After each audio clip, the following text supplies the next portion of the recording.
You can call me stupid, yes, you can call me sheep. You can say I'm lazy, you can say I'm weak. Hi my friends, you know I'm a big Breitling fan, so today it's sort of a treat for me and I hope as well for you, because I was able to lay my hands on a Breitling Super Avenger.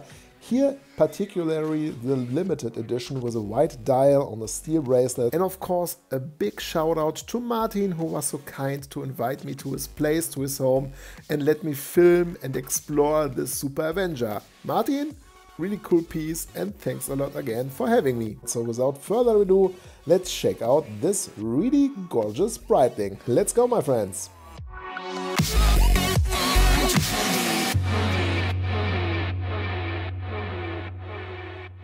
Alright my friends, I cannot argue about it, but the Breitling Super Avenger is super, especially in terms of its size. 48 millimeters of diameter, 17.7 millimeter thickness. It dwarfs my 18.5 centimeter wrists. It does look far too big from my point of view. Surprise though, it doesn't feel big. It wears actually pretty comfortable. I think it's also due to the bracelet, which is sort of a counterbalance to the chunky case.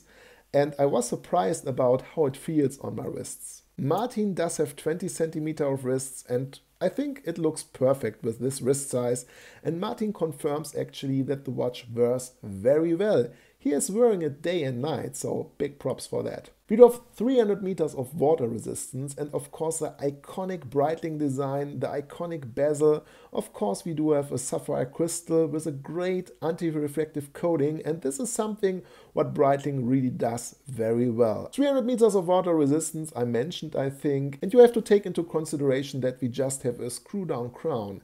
The pushers aren't, so this is a big plus. Overall, I just like how the Breitling Avengers looks and feels, but I think if you have less than 19 centimeters of wrists, the Super Avenger will be a little bit too big. I addressed before the iconic looks of the Breitling Super Avenger, and I referred here mainly to the bezel. And if you consider the history of Breitling, they were known for building sort of bigger watches and also a little bit louder watches, and this is what the Breitling Super Avenger and regular Avenger still is. The history though isn't that long. The first Breitling Super Avenger was introduced in 2001, and you have had there also the option of a titanium case.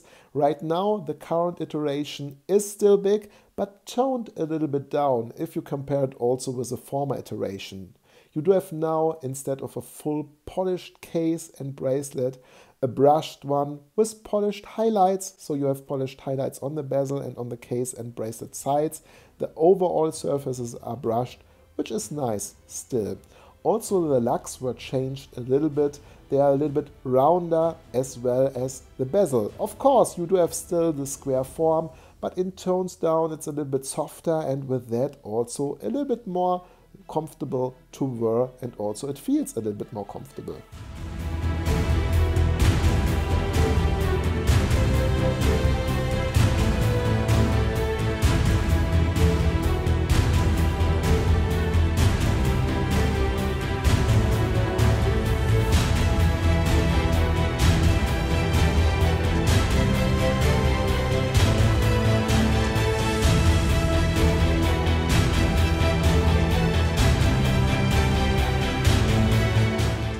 Let's talk about the pros and cons of the Breitling Super Avenger, and also ask Martin about his opinion. And one con he came up with is actually the clasp itself. Don't get me wrong, it's a new one and I prefer its looks over the one I have on my Avenger chronograph.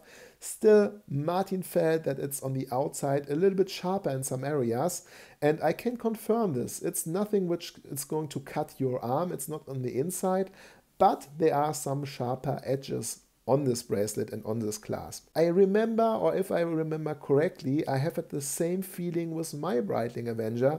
Anyways, I wear mine since 4 years now and it's fine. I don't have any complaints anymore, but I remember that in the beginning I have the same issue or experience. And the pros, there are a lot. This is the reason why Martin did purchase this piece, because it's a very unique looking Breitling. It does have all the iconic design clues.